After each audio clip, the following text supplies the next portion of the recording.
Hello, everyone. It's the Transform Your Birth Catch-Up group, and today I have the beautiful Katie. Now, Katie's part of our community. She's been a mother, she's a family photographer, and she's a coach, a business coach. She does a lot of really cool things, and she's offered to do this beautiful session. So I'm going to hand over to Katie. Thank you, darling. Thanks, Tracy. And of course, I met Tracy through doing Transform Your Birth course 5 years ago now, or Oh, more than 5 years ago now. And Tracy was just such a wonderful source of inspiration and light and information in my life at that time. So some of the ideas that I'm going to share with you today have been inspired by her, and you might even recognize a photo or two as well. So I'm really excited to bring this topic and talk about it today because it's something very close to my heart within my own experience as a parent, but also as a photographer. So I'm going to share my screen across to my slideshow. Hopefully everybody can see that. Just give me a thumbs up, Tracy. yeah, that's beautiful. Yep, good. So this is a photo of me that my husband took when I was, Stunning. I think, 38 weeks pregnant, really low in iron, feeling faint and not 100%, but so excited to take the step into being a mother for the second time. You look like a goddess, Katie. I did not feel like one, I can tell you that. It was a really hot day. We went to Canberra Pools, and it was a lovely experience being photographed.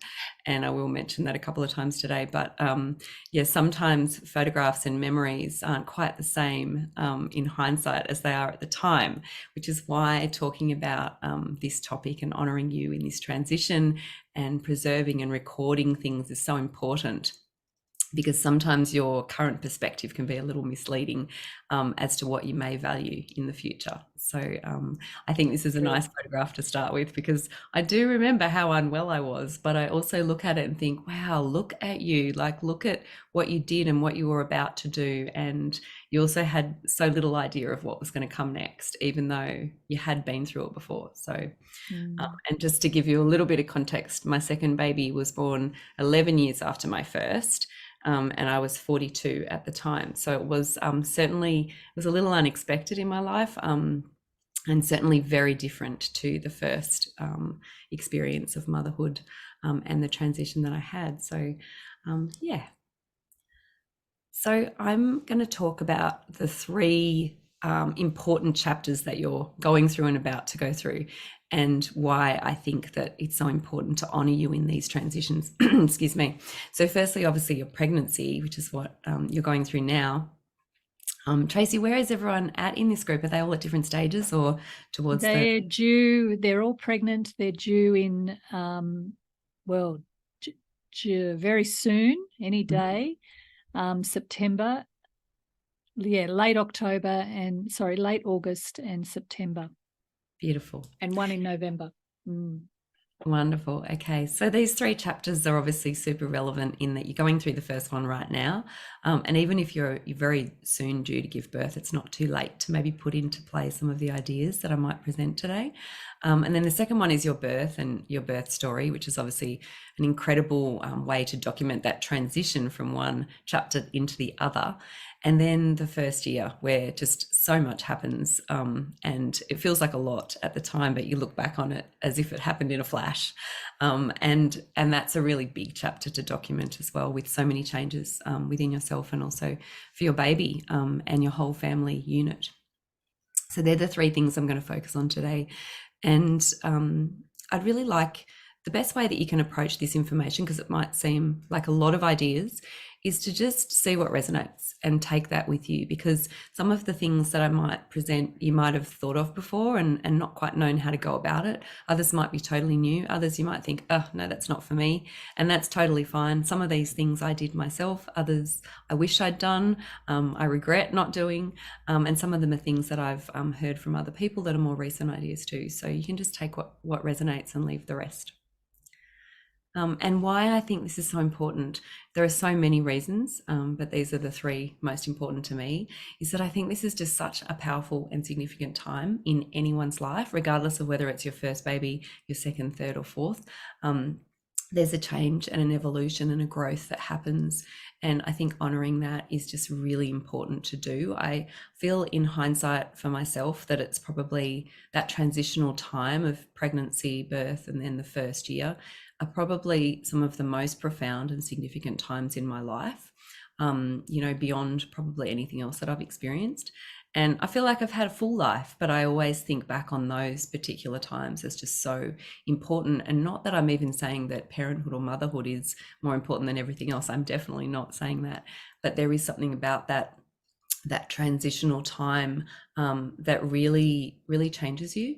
And I think honoring it helps you understand and process that growth, in a more beautiful way than just existing and living it and not necessarily having the time to reflect.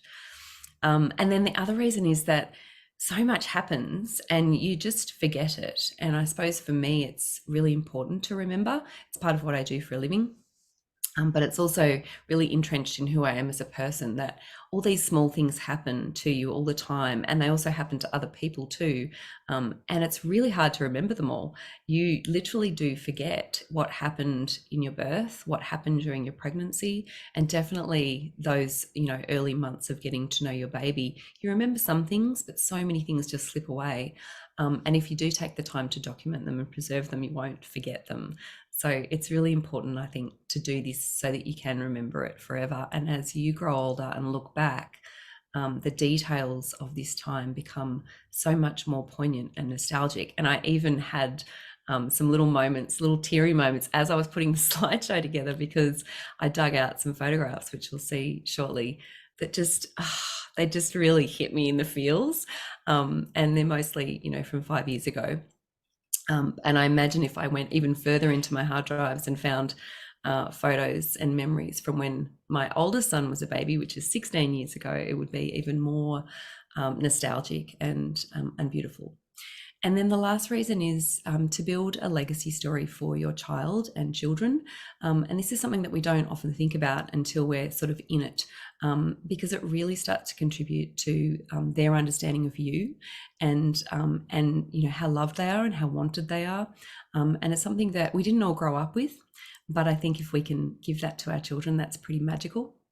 And it's not something that you even need to think about now as to how or when you might pass these things on, but just to keep them for you, as the honouring of your change and growth.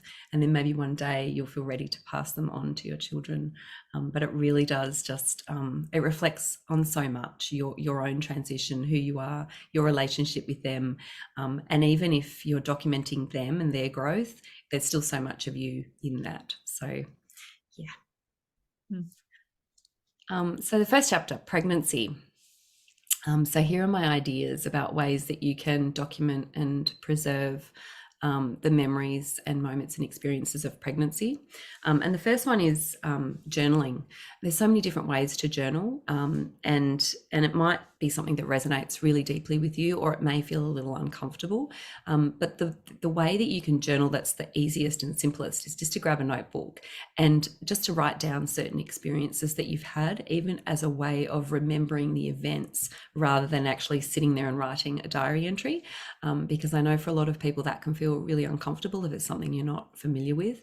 But the act of just sort of almost preserving events of when things happened, when you might have had a checkup, when you might have, had a photo shoot, when you might have, had an experience in your pregnancy that was particularly profound, especially in the lead up to birth, in those final few weeks, to just write those things down in a little notebook can be a really important thing to do. And it helps you put together a bigger sense of experience down the track, such as a book or a little video or something along those lines. Can I share something, Katie? Yes, please. When I was pregnant with Sam, my first son, we were traveling, and when I found out I was pregnant, we were in Hong Kong, and the first thing I did was go and buy a journal, and I started to write down what was going on in our lives, Peter and my life, and what was going on in the world, you know, who was like, where are the troubling spots in the world? And I talked about politics and things.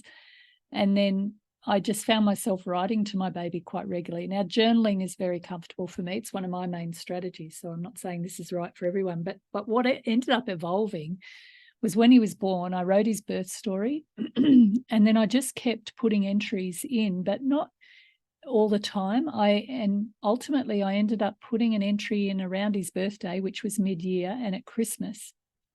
And I'd put a photo in at the same time. I wish I had one of the journals. I often show my Thrive groups this. And I've done this with every one of my children, with the idea that I was going to give it to Sam when he was 21. And he's got 2 action-packed journals, which I have literally absolutely catalogued his life. And every time I put in a journal entry, it's about what he's doing, what he's up to, and my experience of being his mother, whether he's been a little shit and I've found him really hard to deal with or whatever. But he literally has got, and all of the boys have got, this sort of record of their childhood. Now, when Sam was 21, I thought, oh, I'll give it to him for his 21st. And then I looked at him and thought, oh, shit, you're not ready for this. So I'm still doing the damn thing. And he's 27 years old now. So I might end up chronicling his whole life. I don't know, and give it to him on my deathbed, or maybe when he has children. But I don't know, maybe it's more for me than it is for him. But it's a great moment to reflect on my relationship with that child when I do them. And it's only twice a year, so it's quite doable. Yeah. That's so beautiful, Tracy. Thanks for adding that in, because this is one of those things where I've done a little bit of this, but I haven't done nearly as much as I wish that I'd done. And it's really great to hear how your experience evolved. And I think it's important to note that you don't have to know exactly what you're going to do with this information. It doesn't have to be a plan. It can just be this organic thing that you partake in to honor your experiences. But how wonderful for him to have that eventually, because he's going to understand who you are outside of your relationship as his mother, you know, and that's really special. But it's also amazing for you to just have this experience of journaling something like that over such a long period of time. So yeah, I love it. It's awesome. It's wonderful. We had a client once who wanted to put together a book where they had some blank envelopes in the book that they wrote a letter to their daughter. They were going to put a letter to their daughter in each year and then give it to her when she was 18. And the reason why they wanted to do that is because the mother was a foster child and she didn't have any memories of her young years, and so it was really important to her to do this for her daughter. And of course that really struck a chord with me, because it was just such a beautiful honoring of the, not just the preserving of the memories that you've already had, but the planning that you were going to keep preserving those memories, you know, over the next 18 years of life. And yeah, it's beautiful. It does feel like a lot, or it can feel like a lot when you come up with the idea, but that's why I say that if it resonates, if you think, yes, I can do that, then just start, don't hesitate, because that's where you look back and go, I should have done that thing. And I guess even then you can still start. There's nothing to say that just because you didn't do it perfectly, that you can't just drop in and do it at any point. So taking weekly or monthly progress photos of yourself, like this is something anybody can do. You don't need to be a professional photographer to do this. And I did this. I didn't do this with my first pregnancy, but I did this with my second. And we just went out. I went out with my husband. I got him to help me. We went out once every 4 weeks, and we started when I was 12 weeks pregnant. So the top photo is, I think it's 28 weeks, and then the bottom one's 40 weeks. Me thinking that I was about to go into labor, but it was actually another nearly 2 weeks before I had my baby, but I look so ready. And we just had a lot of fun with it. I really wanted to sort of celebrate, you know, the fun that I was having dressing. As you know, while I was pregnant, I really enjoyed that process. You know, I really love expressing myself through color and clothing anyway. So, you know, while I was pregnant, that just became a creative outlet.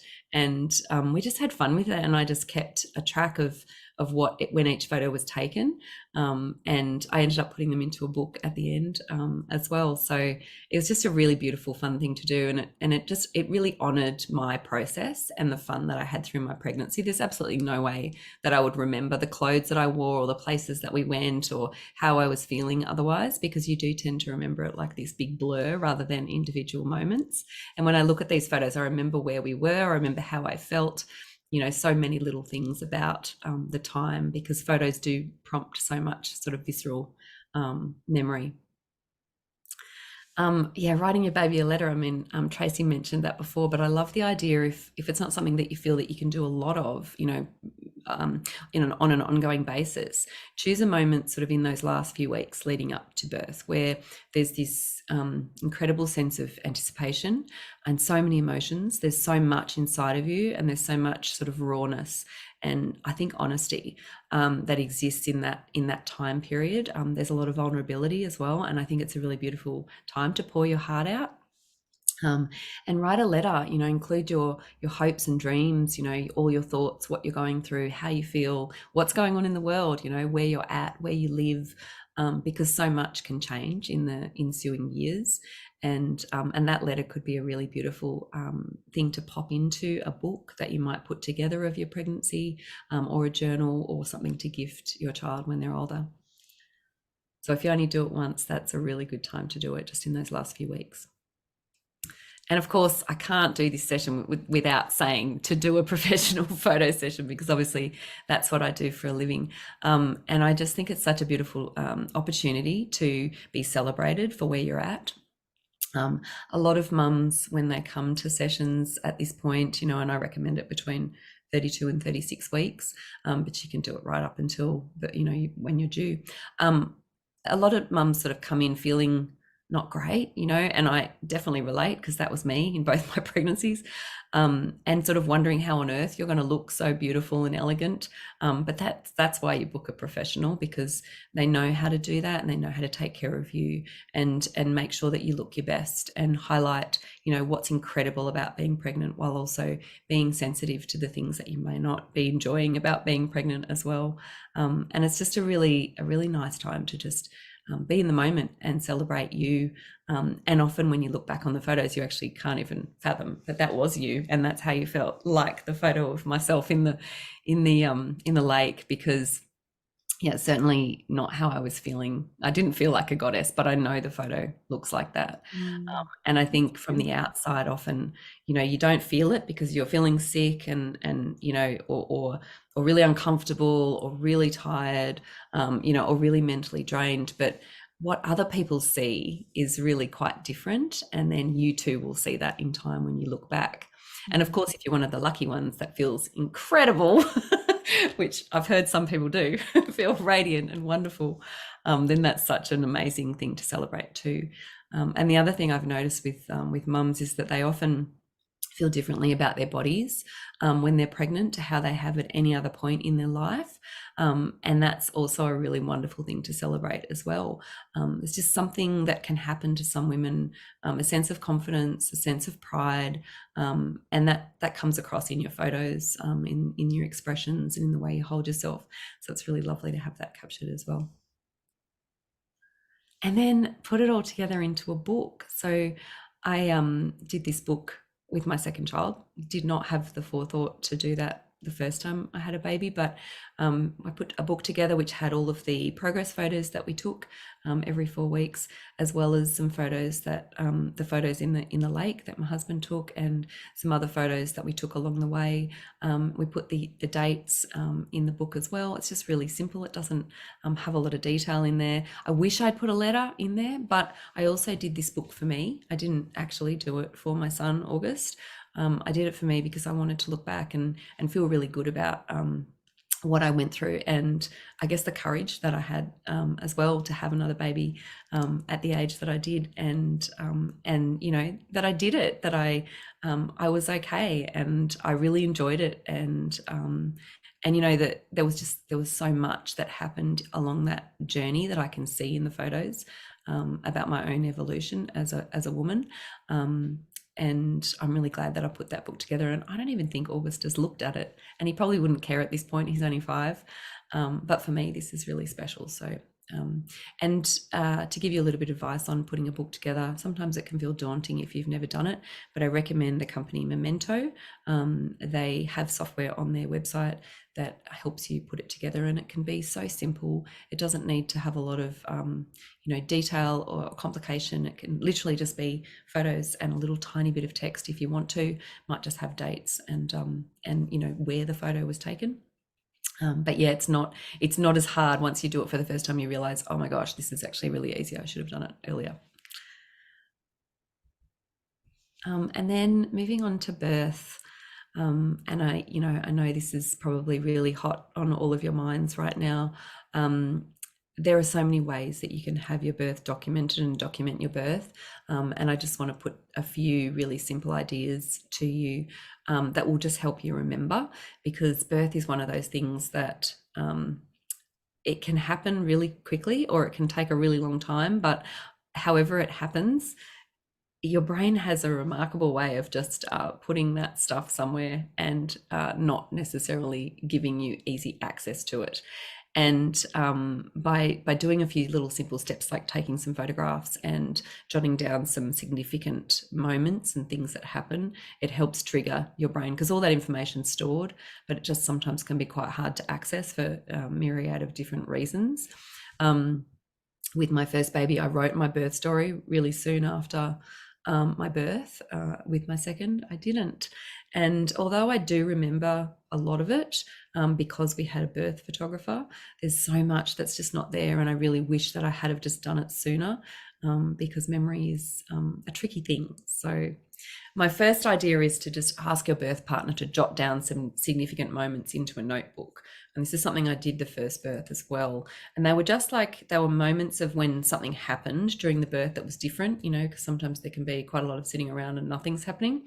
And then when something does happen, like your water's breaking, or the doctor coming, or, moving to a different room, or getting to hospital, or whatever it is, to write down the time and what happened, not in a sort of Dear Diary type of way, but just in a very factual way, because that information can help trigger your mind into remembering the other details, especially if something funny happens, something unexpected happens, something very notable happens, emotional, significant.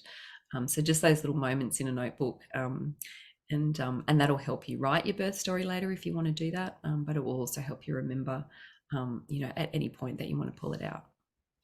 And then, of course, photographs, asking your birth partner to take some photos. So I'll mention birth photography in a sec, but these are just 2 photos that my husband took, one in the very early stages of labor, when we obviously thought we were a lot further along than we were, but we weren't.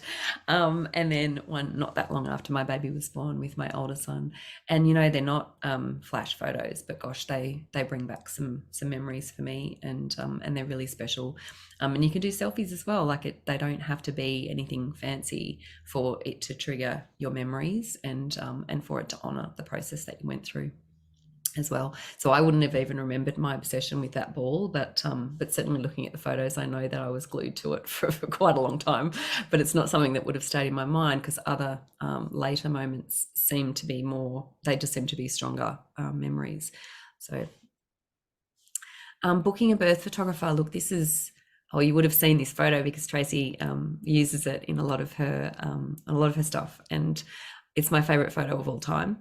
And I have lots of amazing photos from my life being a photographer and being married to a photographer. But a birth photographer what was so special about it was because she captured moments that we couldn't possibly capture ourselves under any circumstances. And she captured moments that I couldn't remember, and emotion that I couldn't remember, and detail that I couldn't remember.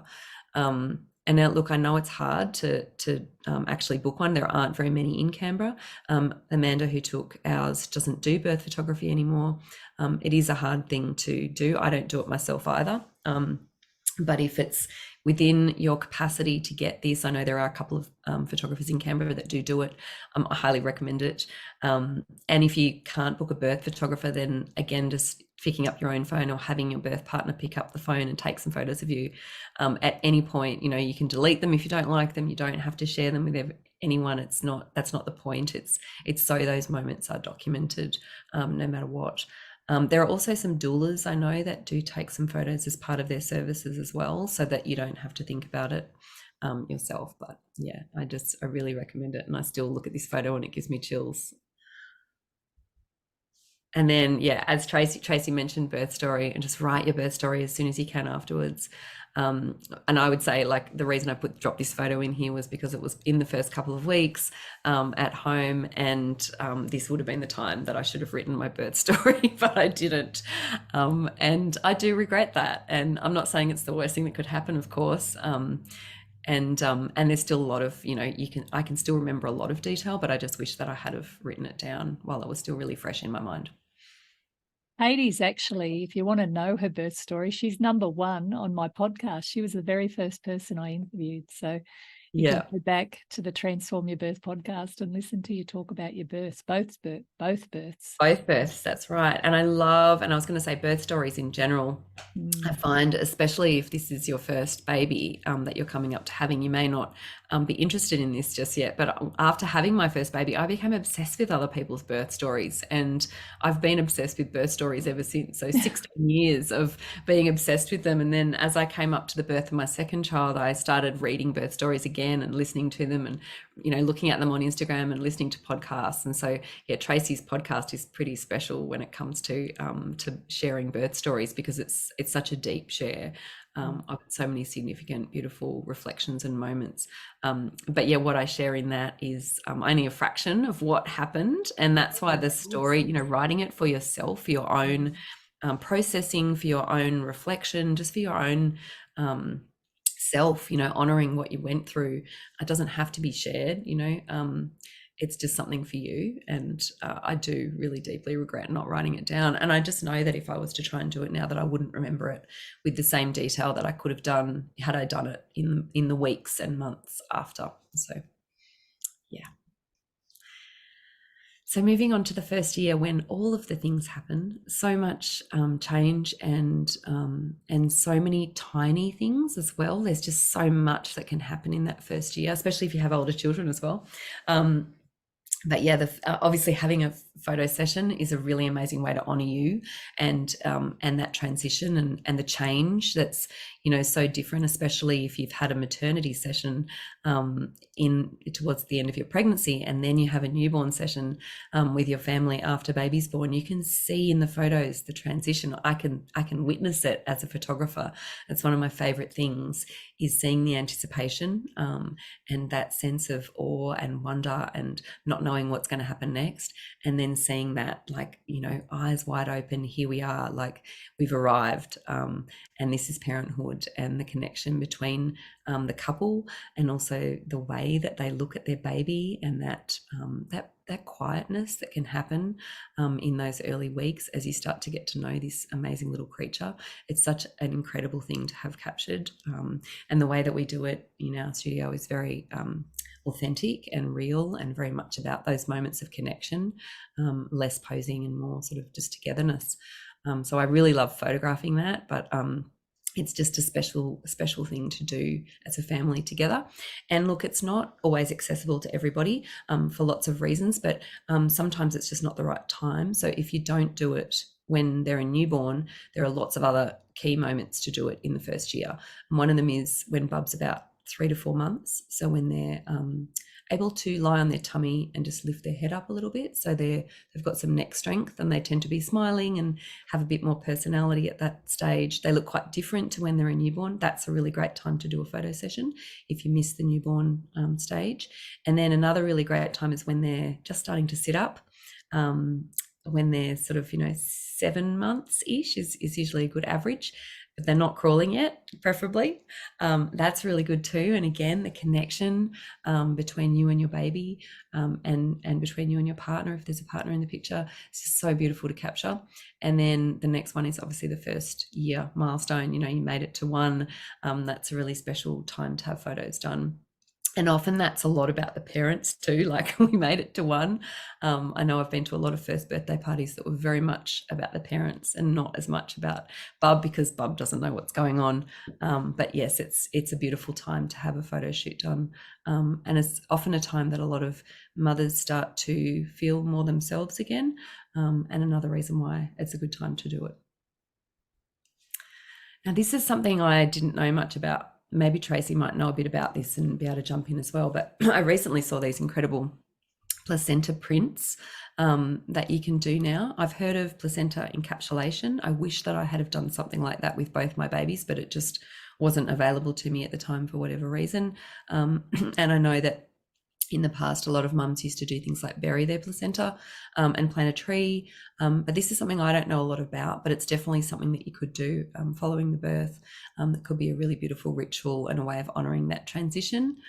So Tracy, yeah, do you know much about this? Yeah, the Aboriginal women of this land, in most tribes, wherever the baby was born, they'd plant the placenta, and there was a tradition of giving back to the earth.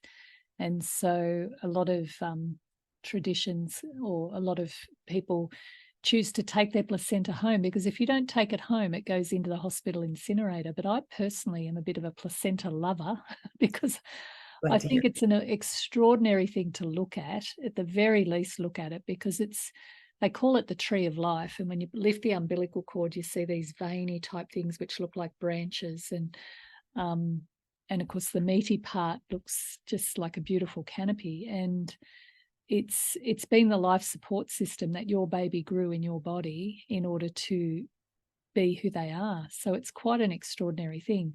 Now, it's not everybody's cup of tea because there's a lot of blood and stuff there, but I don't know. I think get over yourself, girls, and have a look. Touch it if you want. But you make a decision about whether you want to keep it or not. So this is a placenta print. Some people do extraordinary things with their placentas, but there are people who do encapsulation, and they'll come to the hospital, they'll pick it up. I think Holly, the acupuncturist, Katie, you know Holly. Yep. She does it now, and a couple of doulas, beautiful. I think, do it. You can just Google it, you'll find them. And they'll come and pick up your placenta. They do it very quickly because they want to capture as much of the nutrients as possible. They dehydrate it and turn it into a powder and put it into capsules, and they say it's the best supplement you'll ever have. I will flag, though, there is some theories who don't believe it's good for lactation. I don't think mostly women's lactation are affected by placenta, but it might affect some women in a very small number because the hormones are different.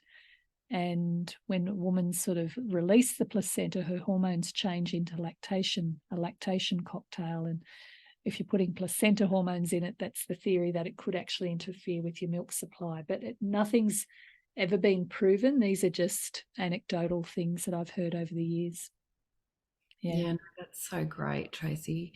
I was really wowed when I saw these prints because I thought that was just such a beautiful way of putting something on the wall as well. Maybe not in the public part of your house where your friends might comment on it, because not every that's a placenta, Katie. Probably not. Look, I just think, I'm like you. I think, oh God, just embrace it. But, some people can be a bit funny about this sort of stuff. So I'd probably put it in a private space. But I love the idea of it. And I love the idea of burying it. I wasn't living in a house where I would be able to do that at the time. I was renting. But if I had my own home that I knew I wanted to stay in, I would consider planting a tree. Katie, we were renting too. And we wrote to the body corporate. And we had 2 placentas by this time. We said, look, we said, would you mind if we planted a tree in the garden, because both of our babies were born, here. And they said, yeah, sure. But they had no idea we were putting placentas under the tree. That's great. We can go back to this day and still see that tree. Oh, that's beautiful. And imagine taking a photo of your child with the tree too. Like, the documenter in me just loves the idea of that so much. And I wish that I could have done it. But Yeah, so you know, good. every single year the same tree and the child. Yeah, I just think it's beautiful. But I definitely know that there are people in Canberra that you can do some of this stuff through. All I did was take photos of it. I took photos, actually showed them to August the other day, and he was like not having a bar of that. What is she exposing you to? He did not like the sound of it, didn't like the look of it, didn't want to talk about it after that. And now he's weird about his belly button. But anyway, maybe I introduced the concept too soon. Either way, I'm glad I took those photos. It is a really amazing, amazing thing. And it's not something I saw first birth at all. So yeah, pretty incredible.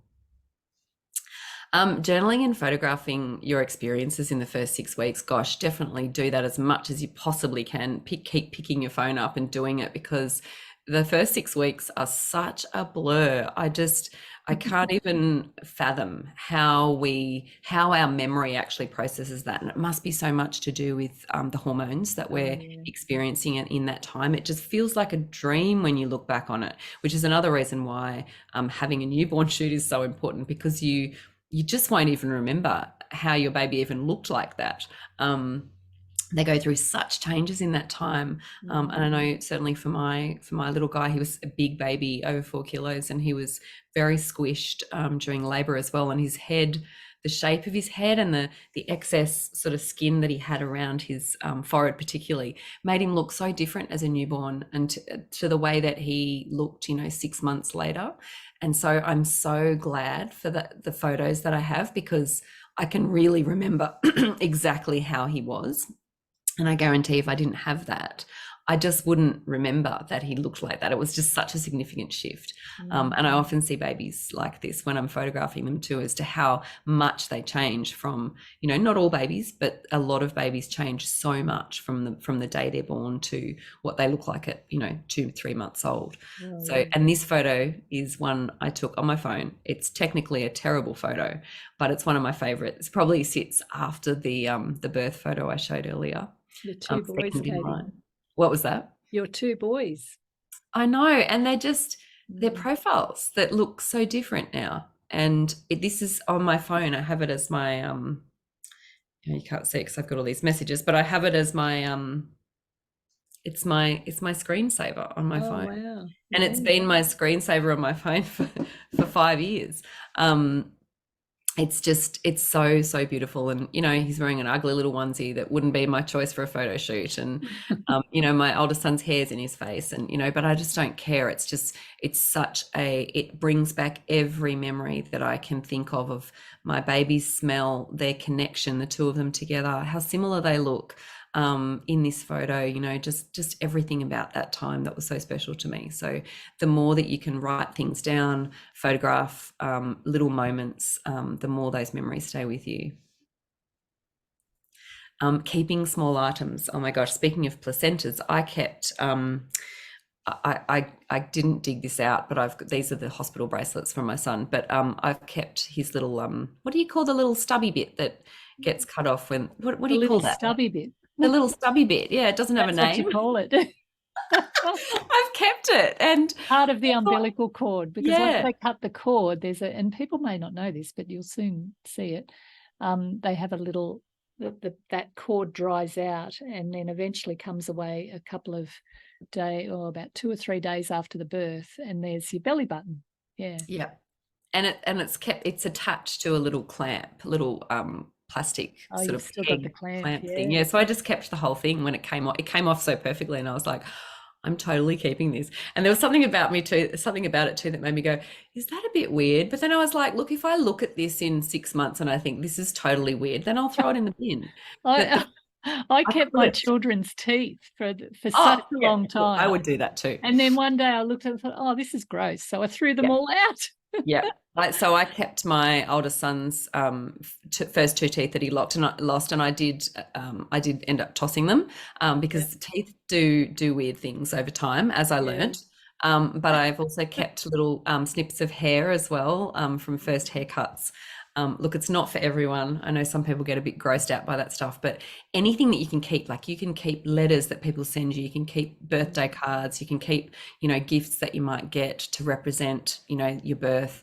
Actually, these earrings that I'm wearing, and this is a little bit of an aside, but it's similar. These earrings I'm wearing were given to me by my mother-in-law as a gift when I had August. And I thought that was lovely because everyone gives you gifts for your baby. But she gave me something for myself, and it was very thoughtful. And and they're my favorite earrings. I wear them all the time. I don't know how she managed to pick them. Maybe my husband had something to do with it. I don't know. But keeping things that remind you of this significant time, whatever the time or whatever the milestone is, I think that's really special as well. And also, if you are putting a book together, you can actually photograph those things and include them in the book, and then you don't necessarily have to keep the physical item anymore either. So that's really special too. Same goes if you get handprints done or molds done or anything like that I know a lot of people do. I haven't done those things myself, but if you do that, they can be photographed and just put into your books with all of your other things, as opposed to taking up a lot of space, because not everyone wants lots of things in their life, taking up room. So and then one of my favorite things is taking a weekly or monthly progress photo just in the first year. It's not something that you can maintain long term, I don't think, but if you do have a period of maternity leave, even though there's so much to do when you have a baby, I just found myself this little pocket of time every single week for the first year to take a photo of him as he was growing up. And I've put all of these into a book. Now, I know I'm a professional photographer, so I have access to skills and ideas that not everybody does, but the way that I did this was so simple. I just had one rule, and that was that I had to do it every week. And that I did it from above, because obviously babies spend a lot of time lying down, and that just seemed to be the easiest thing. It did get quite tricky when he started to move around, but by that point I was feeling more confident with what I decided to do, and I just kept getting more and more creative as it went. But certainly for the first 7, 8, 9 months, it was pretty easy to do. And I would just choose different settings, whatever he was working on at the time, whatever seemed relevant to our lives at the time. And I took that photo, and they just make me smile, and they make me feel so good looking at them. Recently I showed them to him, and he looked through them, and he was kind of semi-interested in some of them, asked a lot of questions about objects and places and things like that. But I mean, really at the end of the day, I still did it for me to honor that experience that I was having watching him grow, and the changes that was creating in me as well. And then to go with that, I wrote a weekly letter. Now, Tracy, the way you described your journal, I'm envious of that, because it's not something I've ever been able to maintain in that way, but I did it for this year. And it was a big accomplishment, but I'm so glad that I did it, because the detail in the letters that I wrote it's funny, it's heartwarming, it's quirky, it's pretty honest at times. I really go into some detail. And each week is really different, because we're going through all these different things all the time. I talk a lot about breastfeeding. I talk a lot about shit. There's a lot of conversations about how much my child pooed. We talked about an allergy that he ended up having. So many different stories went into this book, and I basically put all of these progress photos together with the letters, just really simple layout, letter on one side, photo on the other, and printed them into a book. And it's such a special memento for me of the first year. Whether he'll ever care about it, it doesn't matter, because that's not why I did it. So yeah, writing the letter, it's not for public consumption necessarily. You don't have to do it for show. It's just for you to remember everything that happened. And yeah, like I said, put it all together in a book. That was my last idea, however that looks. I mean, I do books. I'm obsessed with doing books, so I do a lot of books, and there are lots of ways you can do this. And it could literally just be a collection of all your photos on your phone. You could drop them into a grid, and then put the week next to it, or any significant events that you might like to capture, and just do it as close to the end of the year as you can, so that not too much time gets away and then all of a sudden you feel overwhelmed by the task. Even put it together as you progress through the year is a really good idea as well. And like I said, Memento is a really good place to do printed photo books online. There are other places. So if you've already got one that you've used before, by all means use that. But I recommend Memento to a lot of people because it's an Australian company, and they have their own software that just helps you put it together without too much, it's not too stressful. So yeah.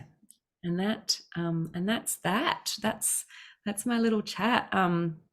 Before I come out of the slideshow and open up to questions, I just want to let you all know that I have a special offer for maternity and newborn photos that's already available, but I'm giving everybody in this who's doing Transform Your Birth with Tracy 50% off that offer. So this will be sent to you afterwards. You can do that, can't you, Tracy? You can send the link through, so I don't have to drop it in the chat box. But there's a link and then a code that you can use to get that extra 50% off. Thanks, Katie. That's cool. You're welcome. I think it's such a special thing to do. So. Yay! Special time. Thank you so much. I'm going to check in on all the mothers now. But are there any questions of Katie before she goes? Before I check in on you all? I've got a quick one. Sorry, I just missed it.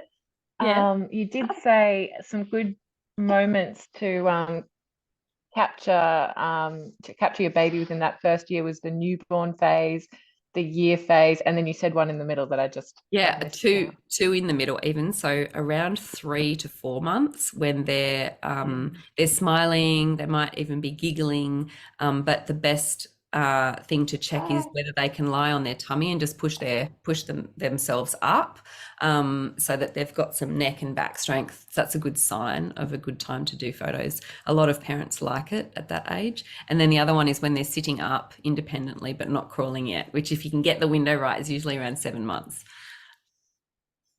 So Lovely. Thank you. Great windows, but really there's no bad time. They're just if anyone asks, they're the 4 best times.